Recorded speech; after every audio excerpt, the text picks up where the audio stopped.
Q&A. Ang topic po natin is, what is the difference between abandonment and disruption? Ano po ang naapektuhan ng abandonment at ano ang naapektuhan ng disruption? This refers both to the legal permanent resident. Ano po?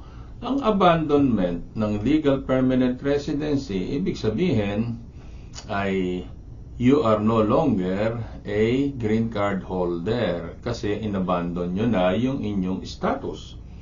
So, ang abandonment appears to be absence in the US for 1 year or longer, which results in the termination of the legal permanent resident status. That means you lose your green card status. Ang ibig sabihin nun, di ka na makakabalik sa US as a legal permanent resident kasi nag-expire na yung status mo or inabandon mo na yung status na pagiging green card. Ngayon, ano naman yung disruption? Disruption refers to the continuous residence requirement for naturalization. So, ibig sabihin, pag na-disrupt ang continuous residence mo, hindi ka pwede mag-apply ng naturalization. So, disruption according to 8 CFR section 316.5C1I, small I, for continuous periods of between 6 months and 1 year, absences from the United States for continuous periods of between 6 months and 1 year, during the periods for which continuous residence is required under Section 316 to A3 and A6 of this part shall disrupt the continuity of such residence.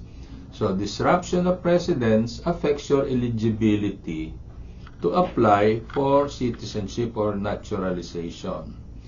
You will not lose your green card status kapag po na-disrupt lamang ang inyong residency. Yung ability to apply or qualify for naturalization lamang po ang naapektuhan. So, ang requirement po kasi dyan sa naturalization, you must have 5 years of continuous residence. Para do sa asawa ng mga US citizen, you need 3 years of continuous residence. Ano po? So, ang abandonment, you will lose your status as a green card holder because you stayed outside of the US for 1 year or longer.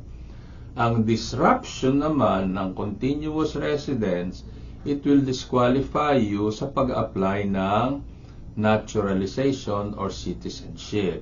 Kasi lumabas kayo ng US ng more than 6 months but less than 1 year. So, yan po ang pagkakaiba ng abandonment of residence, at ang disruption ng continuous residence. So, ito po muli si Attorney A. Erwin Bautista. Napapakinggan po tayo sa radiophilham.com at sa Flash TV.